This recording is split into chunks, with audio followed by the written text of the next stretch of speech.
ازيكم عاملين ايه؟ ان شاء الله يا رب تكونوا بخير. صلى على الحبيب قلبك كتيب.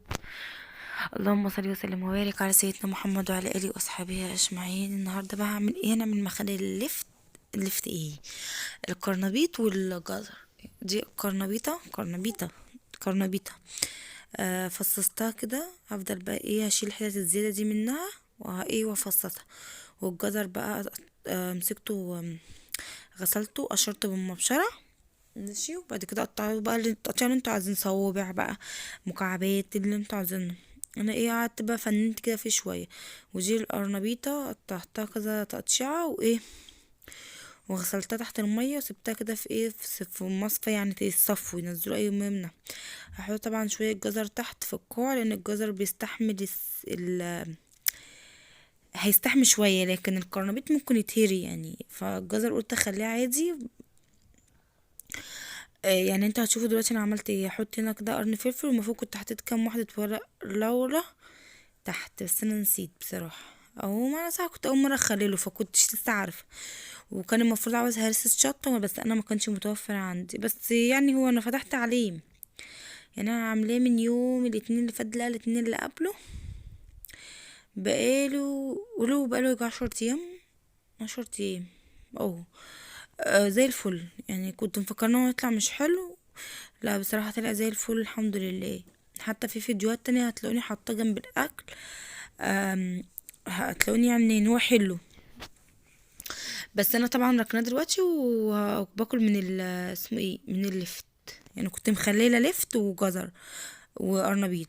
اللفت طبعا كنت عاملاه معاكم، ما كنت عاملاه معاكم قبل كده. فمرضتش بقى ان انا ايه، اصوركوا تاني. يعني ايه، قلت كفايه ايه، ان كفايه بقى ايه، صورتلكوا مره، مش هفضل كل شويه يعني كل ما اجيبه هنزله. انا هوريكم بس في الاخر يعني الايه، ال بتاع اسمه ايه، اسمه ايه ده، مش عارف، البرطمان. فطبعا هو استوى الاول. فانا طبعا قمت ايه، قمت واكله منه هو الاول، وقلت دوت براحته بقى، قبل ما اخلص دوت يكون ده ايه، خد كفايته في السوا. بصي انا بقى كبست كده، كبسه يعني. هو اصلا اول ما يستوي كل ده الكميه دي هتقل، عشان كده قمت مكبساه كله. هنا دي بقى ايه، ال هياخد كيس ملح من اللي هو الصغير ده ب2 جنيه ولا بجنيه ونص، مش عارفه بكام. انا بجيب الكرتونه على بعضها، وحوالي ربع كوبايه خل على الكميه دي كلها، بياخد كيس ملح. ممكن تسيبه معلقه، بس الجزر مسكر فهيعوز ملح كتير. هيشرب كل الملح دوت يعني، ما تقلقوش. انا تفتحوا عليه بقى 3 ايام. لو حسيتي اللي هو ملح زياده، يعني شيلي فضي شويه ميه وحطي بدلها مثلا كوبايه ميه، يعني ايه، على طول كده من الحنفيه. دي بقى ميه عادية عندي من الحنفية، حطيت فيها حوالي 5 ورق لورا كده. لورا مين، لورا. ودي ليمونة كده واحدة، يعني ايه، كمادة حافظة يعني ليه، عشان يفضل مقرمش للآخر. اعصرها بقى كده، وهقلب بقى كل دوت ايه، واحط بقى ايه، شطة وشوية كمون، عشان طبعا القرنبيط بيحب الكمون، والقرنبيط بيحب الكمون.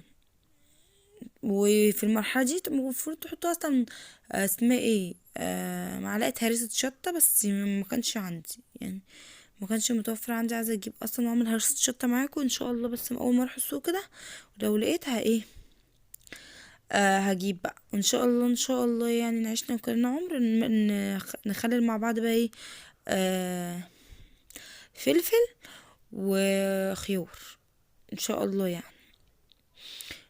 هنا بقى هفضل هدوب الملح خالص. الملح اللي عندي ده كان خشن، مش عارفه هو انا جايباه بالتومين، بس لقيته خشن كده. هحط اهو معلقه شطه،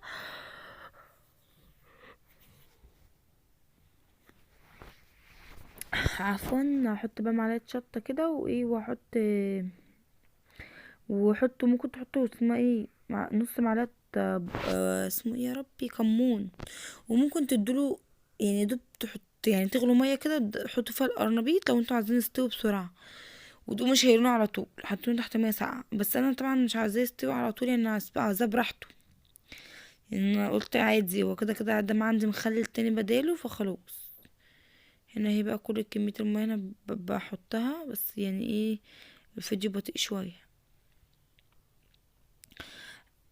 ادي بقى هو هنزل بقى، وكل ما يحتاج ميه هزود ميه عاديه، مش هحط فيها ملح، يعني هزود بس ميه ايه عاديه من غير ملح خالص.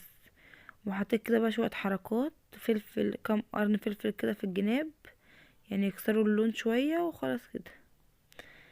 وفتحت عليه والحمد لله كويس تمام، بس هو كان محتاج ايه يتساب كمان كام يوم، بس انا ايه لازم أنا افتح وابص عليه، يعني بعد 3 ايام لازم تفتحوا على الحاجه وتبصوا عليها. هنا بقى اهوت هفضل بقى لحد ما يتملي على الاخر اهو. بعد كده بقى اشقلبه كده، ممكن اشقلبه اسيبه حوالي ساعه، يعني ساعه متشقلب كده. هنا بقى اهوت. وده بقى بص المخلل اهو اللي هو اللفت. بصوا اهو. بس يا حبيب قلبي اشوفكم في فيديو جديد، ومع السلامه.